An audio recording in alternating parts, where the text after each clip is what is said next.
Okay, so 2025, right. And everyone's still talking about equality, but something just really jumped out at me. I was looking at this article called A Global Snapshot of Gender in Heads of State, Start of 2025. And guess what? Out of almost 200 countries, only 16 have a woman leading them. 16. It just seems crazy considering all the progress we've supposedly made. You'd think that number would be way higher by now, wouldn't you? Yeah, it is surprising when you think about how much things have changed in other areas, but that's exactly what this deep dive is for, figuring out why that number is so low. We'll definitely look at the historical context, but we'll also dig into some of the deeper reasons, like those systemic things that cause this disparity.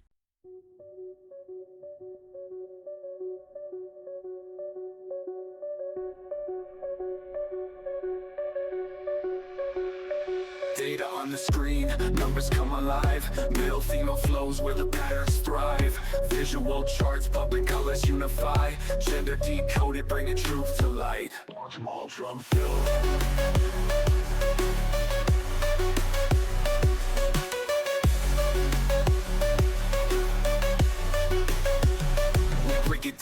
We break it down, real talk.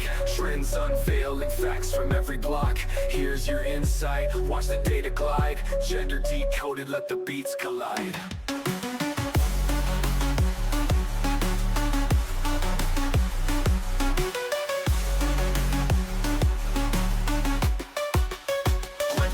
We break it down, real talk. Trends unveiling, facts from every block. Here's your insight, watch the data glide. Gender decoded, let the beats collide.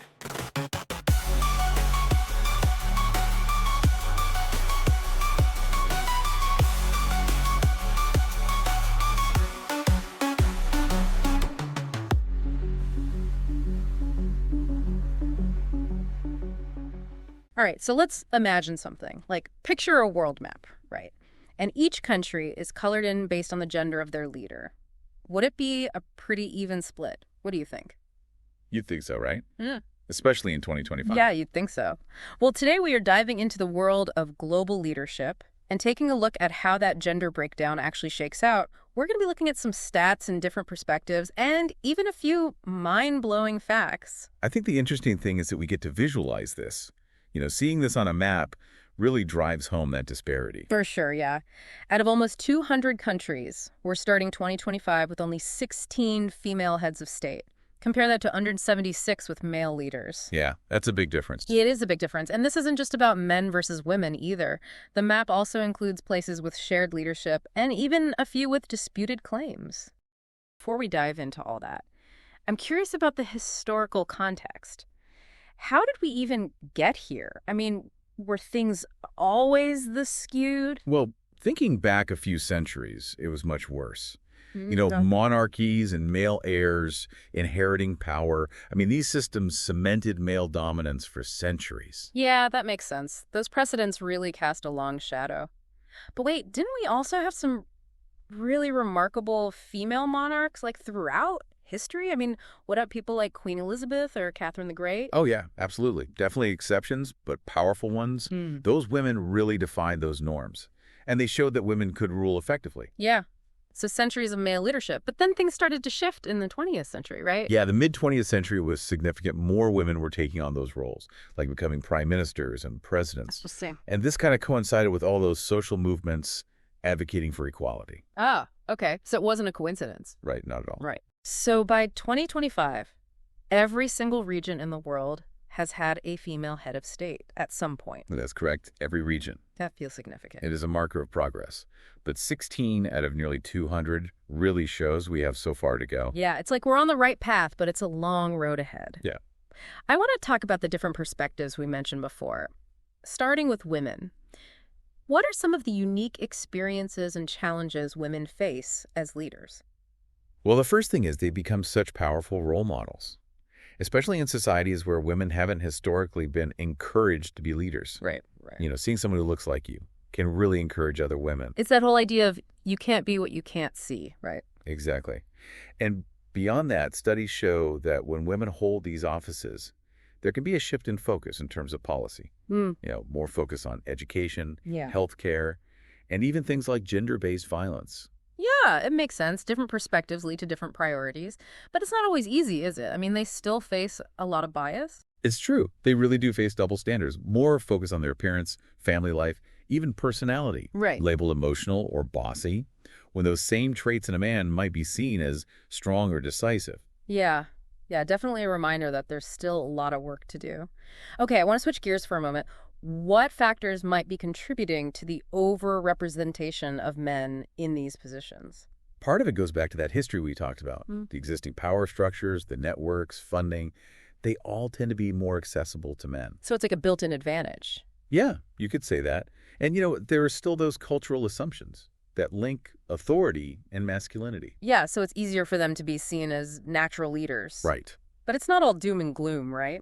Are there signs that these attitudes are changing, even among men? Oh, definitely. That conversation around male privilege is gaining traction. And many men are starting to recognize the need for more female representation. That's good to hear. So we've talked about the historical backdrop, the 2025 picture, even those different perspectives. Now I'm ready for those mind-blowing facts you mentioned. What's the first one that jumps out at you? One of the most interesting trends is the age of the leaders. Believe it or not, some of the youngest heads of state around the world are women.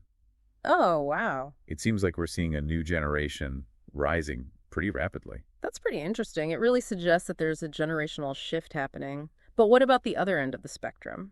Well, that's where it flips.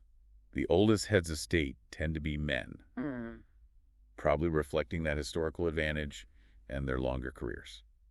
Do you think that's because women have more career interruptions? Could be. It shows how those systemic issues can really have lasting effects. Okay, give me another one of those mind-blowing facts. Okay, let's talk about monarchies. There are still some countries with queens, Yeah. carrying on that long tradition. But there's a really fascinating shift happening in how these positions are passed on. Most royal lines used to favor male heirs, but in some modern ones, they've changed the laws to allow the eldest child to inherit. Wow, regardless of gender. Yes. That is a huge change. So even those age-old traditions are changing. What else is interesting? Regional patterns are always interesting. Some parts of the world really stand out, like Northern Europe and parts of South Asia. They have seen more than one female head of state over time. Interesting. It makes you think about the cultures there. Yeah. Right. It likely points to stronger women's movements and just a wider acceptance of women holding those positions. Yeah. Are there any other regional clusters that stand out? Well, Latin America has often been ahead of the curve when it comes to electing women. Okay. And what do you think is contributing to that? Hard to say for sure, but it seems like strong democratic institutions and civil societies might be playing a role, in challenging those historical patterns. That's pretty significant. We've talked a lot about heads of state, but isn't there a difference between symbolic power and executive power? You're right. The type of political system definitely plays a role. In some systems, like monarchies or parliamentary systems, the head of state role is largely ceremonial. Right. It might be easier for a woman to attain that position, whereas in presidential systems, they often face more deeply entrenched biases. That's a good point. So we've covered a lot, from those trends to regional patterns, and of course, those facts. Now I want to get to the root of it all. Why are these patterns so persistent? What are the reasons behind this imbalance? Well, that's the million-dollar question. To really unpack it, we have to look at a lot of interconnected factors. Okay, so let's start pulling on those threads. What's the first one we should look at? Well, one of the biggest ones is those sociocultural norms, especially those rooted in patriarchal structures, despite all the progress. These norms can still limit women's opportunities, especially when it comes to leadership. So even though we see more women in education, business, even politics, it's still a struggle to reach the top. Exactly. It's like that barrier's cracking, but it hasn't shattered yet. And that's where political gatekeeping comes in. Okay, you keep saying that. Can you explain what that means? What does it actually look like? Think about how leadership structures are set up, especially in political parties. You've got those networks, the traditional ways of doing things, and they often favor candidates who have, connections. And historically, those have been men. Makes sense. Women struggle to secure funding, get media coverage. They encounter stereotypes that question their abilities. So they're starting the race a few steps behind, and that's where those quotas and reforms come in, right? Yes, exactly. Some countries have those gender quotas for legislatures, and that can help, by ensuring more women are in those positions. it can indirectly help more women rise to leadership. Yeah, it's like, if you don't have a voice, you can't lead. But even with reforms, public perception still matters, doesn't it? Absolutely. Voters' attitudes can be a major factor. And unfortunately, sexism and those outdated views, they can still influence elections. Yeah, that's frustrating. But aren't there also places where female leadership is celebrated? Definitely. There are places where it's seen as progress.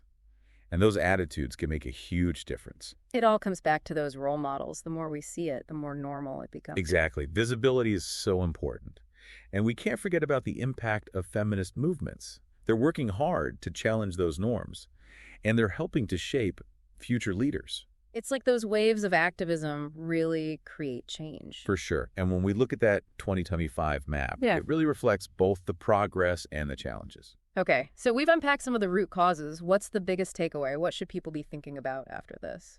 I think the key takeaway is that we are seeing a shift. It's gradual, but every time a woman breaks through, it creates a path for others. It's a reminder that change is possible, but it takes effort.